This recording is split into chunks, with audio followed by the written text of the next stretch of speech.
Assalamualaikum lovely students, welcome to BioFlow. Before watching this video, make sure you like, comment, share and subscribe. इस channel में आपको FSc biology के तमाम lectures मिलेंगे और ये लेक्चर्स एफएससी और एमटीकेट के प्रेपरेशन के लिए हैं। लवली स्टूडेंट्स, आज हम डिस्कस करने वाले हैं वो है इम्यूनिटी और जितने भी इम्यूनिटी के जो टाइप्स हैं उसको हम डिटेल में देखेंगे।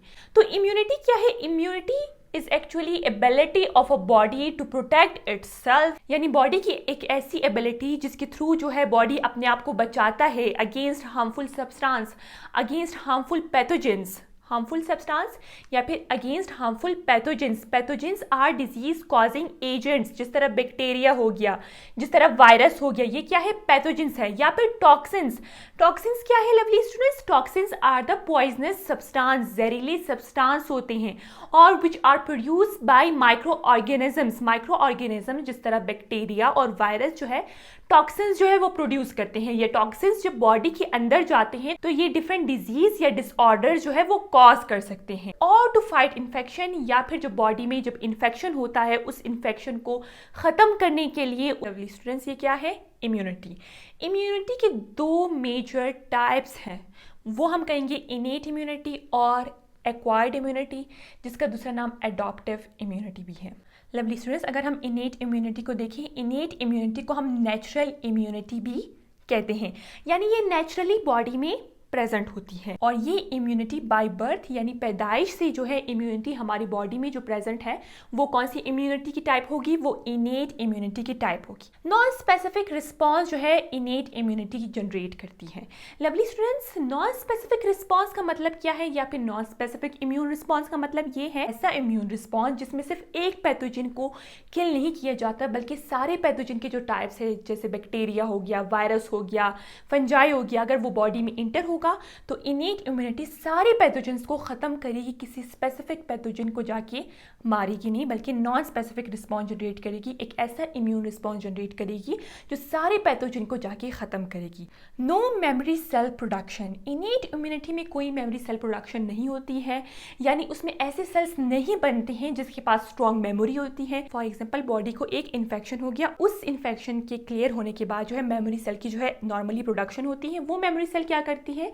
एज द नेम इंडिकेट, उसके पास बहुत स्ट्रॉन्ग मेमोरी होती है, यानी जब सेम पैथोजन वापस बॉडी में इंटर होगा, फॉर एग्जांपल वायरल इन्फेक्शन हुआ था, अगर वापस वही वायरस इंटर होगा बॉडी में तो बहुत ही स्ट्रॉन्गर और क्विक रिस्पॉन्स जो है वो जनरेट होगा अगेंस्ट पैथोजन। तो इनेट इम्यूनिटी में no memory cell production, memory cell की प्रोडक्शन नहीं होती।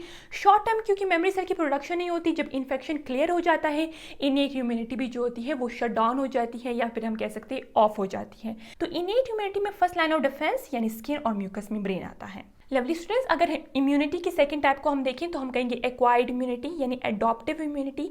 एक ऐसी इम्यूनिटी जो डेवलप होती है ओवर टाइम, यानी जब ओवर टाइम एक्सपोजर होता है स्पेसिफिक पैथोजन के साथ बॉडी का तो फिर क्या होता है, वो इम्यूनिटी जो है वो डेवलप होती है। ये जो है स्पेसिफिक रिस्पॉन्स जनरेट करती है या फिर स्पेसिफिक इम्यून रिस्पॉन्स जो है जनरेट होता है एक्वायर्ड इम्यूनिटी में, जिसमें वो जाके स्पेसिफिक बैक्टीरिया को जाके या फिर स्पेसिफिक एक पैथोजन को जाके किल करता है या फिर उसके अगेंस्ट जो है इम्यून रिस्पॉन्स जनरेट करता है। ठीक है, पर यहाँ भी जो था वो नॉन स्पेसिफिक रिस्पॉन्स था। थर्ड जो है मेमोरी सेल की प्रोडक्शन होती है, जिस तरह मैंने आपको मेमोरी सेल के बारे में बताया कि एक ऐसे सेल जिसके पास स्ट्रॉन्ग मेमोरी होती है और जब सेम पैथोजन बॉडी में दूसरी बार इंटर होता है तो मेमोरी सेल जो है बहुत ही स्ट्रॉन्गर और क्विक रिस्पॉन्स जो है या फिर इम्यून रिस्पॉन्स जो है वो जनरेट करता है। इसमें क्या होता है, सेकेंड और थर्ड लाइन ऑफ डिफेंस जो है एडॉप्टिव या फिर एक्वायर्ड इम्यूनिटी में आती है। स्टूडेंट्स, एक्वायर्ड या एडॉप्टिव इम्यूनिटी के दो कंपोनेंट्स हैं या फिर दो पार्ट्स हैं। तो वन में है सेल मीडिएटेड इम्यूनिटी जो हमने डिटेल में डिस्कस कर लिया था। सेल मीडिएटेड इम्यूनिटी एक ऐसी इम्यूनिटी की टाइप है जिसमें इम्यून रिस्पॉन्स होता है वो टी सेल्स की वजह से होता है जिसको हम कहेंगे टी लिम्फोसाइट्स। और सेकंड जो है कंपोनेंट एक्वायर्ड इम्यूनिटी का या फिर एडॉप्टिव इम्यूनिटी का वो है ह्यूमोरल इम्यूनिटी, यानी इम्यूनिटी की एक ऐसी टाइप, यानी इम्यून रिस्पॉन्स किसके फॉर्म में जनरेट होगा? बी लिम्फोसाइट या बी सेल्स के फॉर्म में जनरेट होगा। एक्वायर्ड इम्यूनिटी या फिर एडॉप्टिव इम्यूनिटी के दो टाइप्स है, number one is active immunity, number two is passive immunity. Active immunity एक ऐसी इम्यूनिटी की टाइप है जिसमें बॉडी खुद प्रोड्यूस करती है, एंटीबॉडीज प्रोड्यूस करती है ताकि वो एंटीबॉडीज जाके पैथोजन को मार सके या फिर डिजीज वगैरह को ख़त्म कर सके। यानी यहाँ पे बॉडी खुद जो है एंटीबॉडीज की प्रोडक्शन करती है। दूसरी तरफ पैसिव इम्यूनिटी एक ऐसी इम्यूनिटी की टाइप है जिसमें रेडीमेड एंटीबॉडीज एक इंसान से ली जाती है और दूसरे इंसान में ट्रांसफर की जाती है या फिर इंजेक्ट की जाती है, तो उसको हम क्या कहेंगे, पैसिव इम्यूनिटी कहेंगे। यानी इस केस में बॉडी कोई एंटीबॉडी की प्रोडक्शन खुद नहीं करता, body does not produce antibodies itself, बल्कि रेडीमेड एंटीबॉडीज जब एक इंसान में बनी होती है उसको लेकर दूसरे इंसान में इंजेक्ट की जाती है।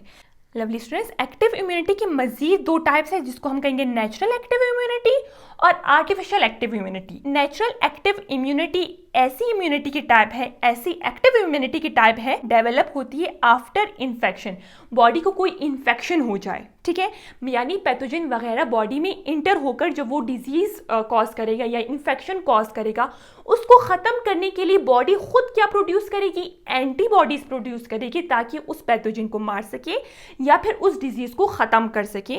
यानी वही बात हो गई कि बॉडी खुद प्रोड्यूस करती है एंटीबॉडीज, यानी डेवलप्ड आफ्टर इन्फेक्शन या फिर एक्सपोजर टू डिजीज। सेकेंड जो है artificial active immunity. Artificial active immunity की एक ऐसी टाइप है जिसमें बॉडी तो एंटीबॉडीज प्रोड्यूस करती है पर इन्फेक्शन की वजह से एंटीबॉडीज़ की प्रोडक्शन नहीं होती, बल्कि एंटीबॉडीज़ की प्रोडक्शन आफ्टर रिसीविंग वैक्सीन लगाने या फिर वैक्सीन इंजेक्ट करने के बाद जो बॉडी एंटीबॉडीज़ प्रोड्यूस करेंगी तो उसको हम क्या कहेंगे, आर्टिफिशियल एक्टिव इम्यूनिटी कहेंगे। यानी वैक्सीनेशन के बाद वो जो है डेवलप होती है। लवली स्टूडेंट, ये वैक्सीन का मतलब क्या होता है? वैक्सीन असल में क्या होती है, किल्ड या फिर वीकेंड पैथोजन के फॉर्म में होता है वैक्सीन, या फिर पैथोजन के कुछ पार्ट्स, जिस तरह पैथोजन का फॉर एग्जांपल बैक्टीरिया है एक पैथोजन जो डिजीज कॉजिंग एजेंट है, उसका मैसेंजर आरएनए या फिर उसका प्रोटीन वो बॉडी में इंजेक्ट किया जाता है और उसके थ्रू जो है इम्यून रिस्पॉन्स, आपको पता है जब एंटीजन वगैरह बॉडी में इंटर होगा तो उसके अगेंस्ट तो एंटीबॉडीज़ की प्रोडक्शन होती है, तो जब एंटीबॉडीज़ की प्रोडक्शन होती है यानी इम्यून रिस्पॉन्स जो है जनरेट होता है। पर यहाँ पर बात आप याद रखें, जो वैक्सीन होती है वो कोई इलनेस कॉज नहीं करती है, वो कोई बॉडी को हार्म नहीं पहुंचाती है, बल्कि उसका काम क्या होता है, एक वैक्सीन का काम होता है कि इम्यून सिस्टम को ट्रेन कर सके। वैक्सीनेशन इम्यूनिटी को जनरेट करेगी तो उसको हम क्या कहेंगे, artificial active immunity. Lovely students, हमने कहा एक्वायर्ड इम्यूनिटी या एडॉप्टिव इम्यूनिटी के दो टाइप्स है, एक्टिव इम्यूनिटी जिसको हमने अभी डिस्कस कर लिया, जो सेकेंड है वो है पैसिव इम्यूनिटी। पैसिव इम्यूनिटी में जिस तरह आपको बताया कि रेडीमेड एंटीबॉडीज होती है, एक इंसान से वो एंटीबॉडीज ली जाती है, दूसरे इंसान में वो एंटीबॉडीज जो है इंजेक्ट की जाती हैं और इस टाइप में खुद जो बॉडी है वो एंटीबॉडीज की प्रोडक्शन नहीं करती है। इसके भी दो टाइप्स है जिस तरह एक्टिव इम्यूनिटी के थे। नंबर 1 है natural passive immunity, number 2 is artificial passive immunity. Lovely students, natural passive immunity जो है मदर टू बेबी, आपको पता है ड्यूरिंग प्रेगनेंसी जो है प्लेसेंटा एक ऑर्गन प्रेजेंट होता है इनसाइड मदर बॉडी। वो ऑर्गन क्या करता है, बच्चे को न्यूट्रिएंट्स प्रोवाइड करता है और बच्चे को एंटीबॉडीज जो है वो प्रोवाइड करता है। यानी नेचुरली मदर से रेडीमेड एंटीबॉडीज क्या जाएगी, बच्चे की तरफ जाएगी और किसके थ्रू जाएगी, प्लेसेंटा। और आफ्टर बर्थ यानी पैदाइश के बाद क्या होता है, ब्रेस्ट मिल्क जो होता है वो बच्चे को एंटीबॉडीज जो है वो प्रोवाइड करता है, जिसका एक स्पेसिफिक नाम है कोलोस्ट्रम। येलोविश टाइप मिल्क होता है और वो बहुत ही रिच होता है, न्यूट्रिएंट्स और एंटीबॉडीज से रिच होता है और ये बच्चे को क्या प्रोवाइड करती है, एंटीबॉडीज जो है वो प्रोवाइड करती है। लवली स्टूडेंट्स, जो सेकंड है वो artificial passive immunity. Artificial passive immunity में क्या किया जाता है, एक इंसान से एंटीबॉडीज ली जाती है और दूसरे इंसान में इंजेक्ट की जाती है, और वो किसके थ्रू इंजेक्ट की जाती है, इंजेक्शन के थ्रू जो है इंजेक्ट की जाती है। लवली स्टूडेंट्स, ये कब इंजेक्ट की जाती है, फॉर एग्जाम्पल स्नैक्स बाइट, यानी जब सांप किसी को काटता है तो उस जो सांप का जो जहर होता है तो उसको हम कहेंगे विनोम, यानी स्नैक्स विनोम के अगेंस्ट एंटी विनोम जिसको हम कहेंगे, एंटीबॉडीज एक इंसान से ली जाती है और दूसरे इंसान में इंजेक्ट की जाती है ताकि इसकी इम्यून सिस्टम को स्ट्रॉन्ग कर सके, या फिर हम कह सकते हैं ताकि इसकी इम्यूनिटी को हम बढ़ा सकें। हमने इम्यूनिटी के डिफरेंट टाइप्स को देख लिए। अगर आपको ये वीडियो पसंद आई तो आपने वीडियो को लाइक करना है और चैनल को सब्सक्राइब करना है।